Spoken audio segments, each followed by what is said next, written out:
¿Cómo es el paciente? Los humanos tienen una historia de vida que es muy inusual en el reino animal. Esta es una clase de medicina evolutiva del profesor Stephen Stearns de la Universidad de Yale, traducido libremente por el quien habla. Los humanos tienen una historia, un perfil de vida que es muy inusual. Los niños nacen relativamente grandes, gordos, pero muy poco desarrollados. El destete es muy precoz y los intervalos entre los nacimientos es bastante corto. El desarrollo es lento y la infancia es bastante prolongada. Hay solamente una descendencia por gestación, de vez en cuando son dos. Esta es una especie que tiene menopausia y tiene una vida relativamente larga. Y si recuerdan la presentación previa, entonces recordarán que esto se debe a que tenemos una baja mortalidad entre los adultos. Y esto probablemente se debe a que somos muy buenos en la interacción social, con la que logramos generar eficientes defensas y que éstas prácticamente eliminaron las amenazas de ser depredado. Aquí vamos a comparar ahora la historia de vida de dos madres, Emma y Fifi. Emma tuvo 10 niños en 17 años y Fifi tuvo 9 hijos en 31 años. 7 sobrevivieron en el caso de Emma y 7 en caso de Fifi. El intervalo entre los nacimientos fue de 1,8 años, en el caso de Emma, y 3,9 años. La edad del primer parto para Emma a los 31 años y Fifi a los 13 años. La edad del último parto en el caso de Emma, 48 años, y en el caso de Fifi, 44 años. Edad de fallecer a los 88 años y Fifi fallece a los 46. Emma es la señora de Charles Darwin y Fifi es un chimpancé del Bongo. La comparación permite contrastar las enormes diferencias en el historial de vida entre dos especies que comparten el mismo ancestro. Y aquí están datos que describen muy bien el historial de vida, life histories, de nuestros parientes más cercanos comparados con nosotros. En esta fila están representados los seres humanos por los cazadores recolectores y tenemos a nuestros parientes bonobos, chimpancés y gorilas. Y en esta fila están detallados el peso de la hembra adulto, macho, el tiempo de gestación, el peso a nacer de los recién nacidos, la edad en que ocurre el destete para los niños, la edad de la primera cría para las hembras, la expectativa de vida máxima en años y el intervalo que hay entre los nacimientos. Y ustedes pueden ver que aquí el peso del recién nacido es mucho mayor, es desproporcionadamente mayor que nuestros parientes bonobos y chimpancés, teniendo pesos de adulto en machos y en hembras y tiempos de gestación enteramente comparables. El periodo de lactancia es bastante más corto en los seres humanos, aquí 1/3 más corto y aquí es la mitad. La edad de la hembra para su primera cría es el doble que el de las otras especies, pero la expectativa de vida medida en años es 1,5 veces mayor que en las otras especies, y el intervalo de nacimiento entre los partos es relativamente más corto. Si debemos analizar el historial de vida de una especie, entonces obviamente tenemos que comenzar por su inicio, es decir, con el ovocito. A los 3 meses un feto humano femenino desarrolla unos 7 millones de ovocitos. Estos ovocitos son eliminados progresivamente. Al momento de nacer, quedan solamente el enorme número de alrededor de 1 millón de ellos. Para la menarquia, tiene alrededor de 1.500.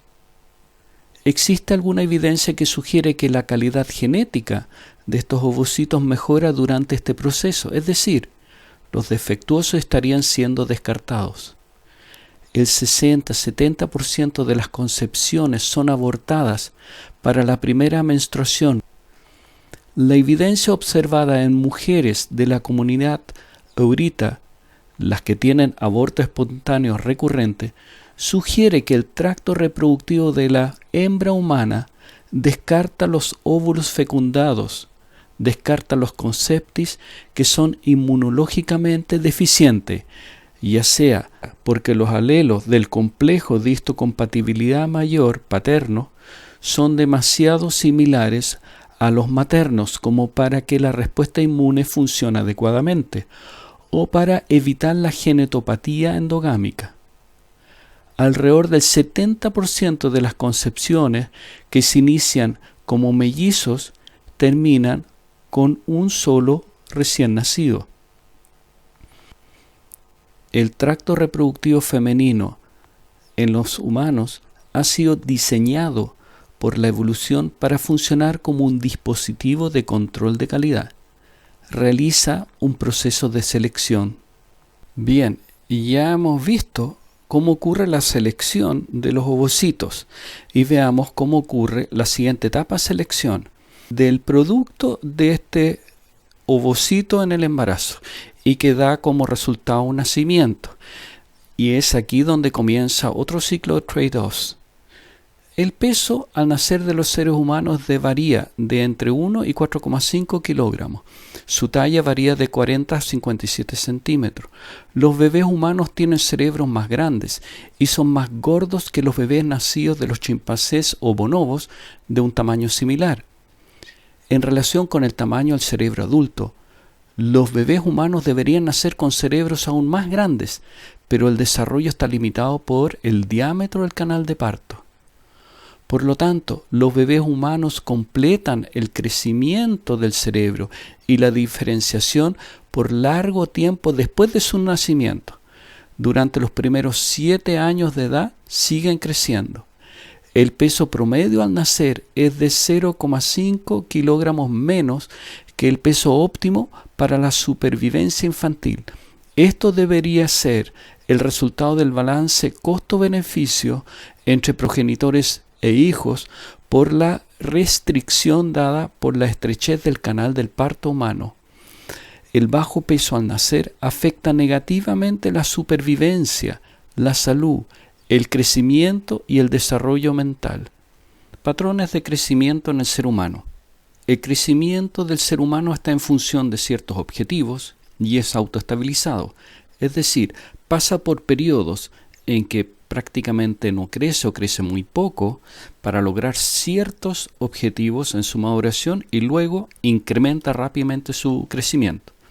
Esto lo hace dividir en 5 periodos. Hay un periodo de lactancia que es desde el nacimiento hasta el destete. Eso es aproximadamente a los 2 años. La niñez es desde el destete hasta el crecimiento del cerebro completo, el que se estima a los 7 años. El periodo juvenil hasta el comienzo de la pubertad, que es aproximadamente a los 10 años en las niñas y los 12 años en los varones, con cierta variación en las décadas. Adolescencia es la plena madurez sexual, aproximadamente los 14 años en las mujeres y los 16 años en los varones. Y la edad adulta es en la que se detiene finalmente el crecimiento, el cual se puede mantener en función de recuperar o completar lo postergado para algún evento previo, y esto hasta los 25 años. Otra característica es que los bebés varones que crecen más rápidos en sus primeros 6 años de vida, estos maduran antes, son más grandes y tienen más parejas sexuales en etapas tempranas de la vida. Esto tiene incidencia en la selección natural. Aquí en este gráfico el patrón de crecimiento para los seres humanos.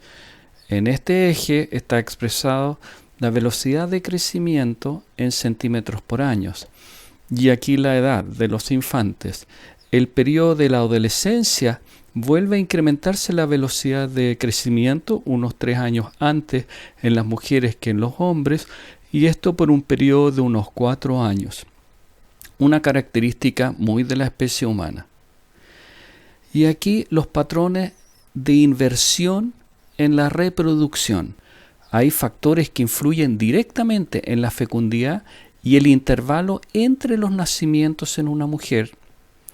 Estos son la nutrición, el estrés, los patrones sociales del matrimonio, la lactancia materna, la anticoncepción, las enfermedades venéreas y las decisiones conscientes y de conciencia. Factores últimos que determinan la fecundidad y el intervalo entre los nacimientos son las tasas de sobrevivencia del recién nacido mediadas por enfermedades y nutrición, presencia y ausencia de familiares o personas cercanas que ayudan a la crianza del niño. Los factores que definen los intervalos de los nacimientos está determinado por la fertilidad de la madre, que compite directamente con la supervivencia infantil. Los intervalos entre los nacimientos cortos ponen en riesgo a los niños en ambos extremos. Las familias numerosas imponen costos a los niños entre 2 y 4 años de edad. La amenorrea que ocurre con la lactancia regula en algún grado el espacio entre los nacimientos. Patrones de inversión en esta reproducción. El tema es embarazos dobles. El 4% de los nacimientos son mellizos. Los mellizos tienen costos en algunos ambientes, pero en otros no tanto. Los mellizos tienen mayor probabilidad de mejorar su fitness en el caso que ambos sean niñas. En poblaciones con escasos alimentos, mellizos son una mala adaptación y está asociado a un infanticidio. La ecografía muestra que alrededor del 70% de las concepciones que se inician como mellizo finalizan con un solo recién nacido. Y aquí algunos detalles sobre los mellizos. En los siglos XVIII y XIX, en el archipiélago finlandés, se tuvo un mucho mejor suministro de alimentos, tanto en valor nutritivo como en su estabilidad, que en el territorio finlandés continental, en donde existió una gran hambruna.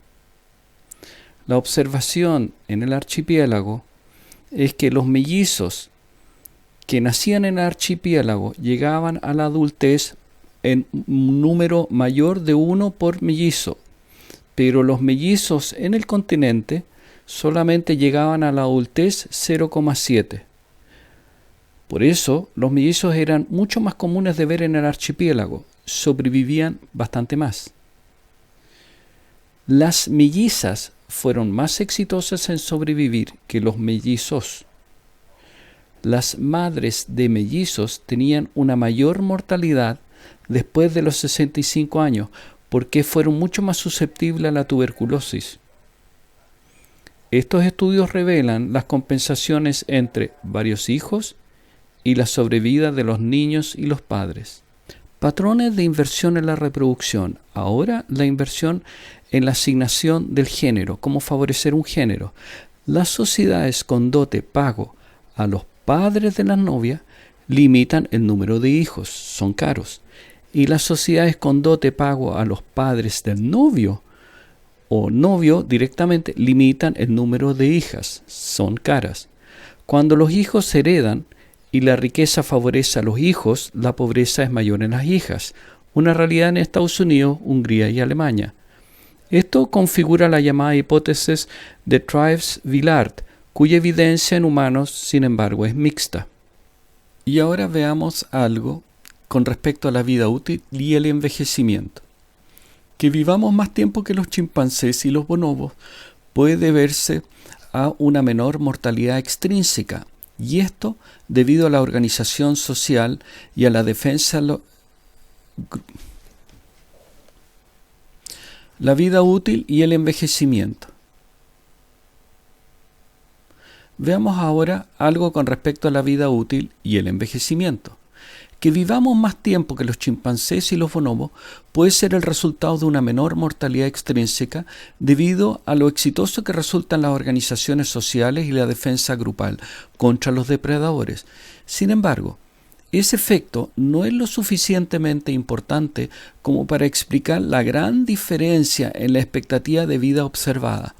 Hay que considerar entonces otros fenómenos, y uno de esos es la transferencia intergeneracional. La transferencia del cuidado paternal y lo cooperativo a los niños, desde la madre al padre, ampliado a el efecto que tienen el abuelo y la abuela, que ellos aportan de ese modo al fitness. Este fenómeno es distinto para los hombres que para las mujeres, y esto se debe a que los hombres se pueden reproducir por un periodo más largo de vida que las mujeres, y ese es el caso en el que ocurren varios matrimonios. La selección en favor de prolongar la vida del sexo masculino prolonga indirectamente la vida femenina, y esto es debido a que muchos de los genes y las redes de regulación que están involucrados en el mantenimiento vital son los mismos en ambos sexos. Eso, sin embargo, no explica el por qué las mujeres dejan de reproducirse. Y ahora la evolución de la menopausia. Los chimpancés no tienen menopausia. Las mujeres sanas siguen soportando descendencias hasta que mueren. Sin embargo, en los humanos, esto no es así. La menopausia es normal. Hay por lo menos 5 hipótesis no excluyentes para explicar evolutivamente el origen de la menopausia. Primero, que esto se deba a las madres. Ellas detienen la reproducción ya que, primero, el riesgo de morir en el parto aumenta con la edad, y b, la madre debe sobrevivir el tiempo suficiente para cumplir con el periodo de crianza del niño. Segunda hipótesis, que se deba a las abuelas. Las abuelas son las que mejor pueden ayudar a las hijas y a la cría de los nietos, siempre y cuando ellas no estén criando. Lee ha demostrado que la transferencia intergeneracional contribuye verdaderamente al fitness de terceras personas. Tercera hipótesis, que se deba a un conflicto reproductivo. Las suegras están más relacionadas con sus propios hijos que con la nuera, mientras que la nuera no guarda relación con su suegra de la descendencia y está más relacionado con sus propios hijos. De modo que las nueras son seleccionadas evolutivamente para ganar los conflictos por los recursos utilizados en la reproducción, y esto podría seleccionar contra la reproducción continua de las mujeres mayores. Y 4. Que todo esto, la menopausia, se deba a la calidad de la descendencia. En este caso, la menopausia se entiende como un subproducto de la selección para filtrar y eliminar ovocitos defectuosos. Esto se produce cuando el suministro de ovocitos se agota con la atresia. Esta idea sugiere que una mejora en la calidad de la descendencia en etapas tempranas de la vida es compensada de sobra con la disminución de la reproducción en las etapas más avanzadas de la vida. Bien, ¿y cuál es la evidencia para cada una de estas 5 hipótesis que habla sobre el posible origen evolutivo de la menopausia? Esta es una evidencia mixta. Para la hipótesis de la madre, esta en la que la mortalidad en el parto aumenta con la edad, solo funciona como explicación única si es que el aumento de la mortalidad es inverosímilmente grande. Por lo tanto, por sí sola no funciona. Hay algunas pruebas en favor y otras en contra de la hipótesis de la abuela como una explicación única. Para la hipótesis de los conflictos reproductivos entre la suegra y las nueras, parecen ser ciertas y podrían contribuir a una explicación. Aún no existe una evidencia convincente en favor o en contra de la hipótesis de la calidad de la descendencia. Todas estas hipótesis no son mutuamente excluyentes y algunos estudios encuentran una combinación de efectos que podrían explicar finalmente la existencia de la menopausia para la especie humana. Lo que resulta muy difícil es medir los efectos dados por el entorno físico y el entorno cultural en el que evolucionó este rasgo. Y finalmente el resumen que redondea lo dicho. La historia de la vida humana ha evolucionado para resolver problemas ecológicos. Nuestro intervalo entre los nacimientos es corto, y esto solamente es posible gracias a la ayuda social. Somos grandes y gordos al nacer, con cerebros que crecerán por 7 años más. El crecimiento de cerebros requiere de una gran cantidad de grasa. Hay un trade-off entre el intervalo de nacimiento y la sobrevida de la cría. En varones, el intervalo entre nacimientos compite con el vigor físico y la resistencia a enfermedades del progenitor.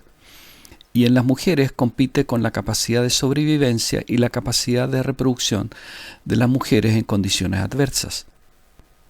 La menopausia se desarrolló probablemente a partir de una combinación de razones que incluyan al menos las siguientes hipótesis: la hipótesis de la abuela, la del conflicto reproductivo, la materna y la de la calidad de la descendencia. Esta es una clase de Stephen Stearns de la Universidad de Yale, traducido libremente por el quien habla.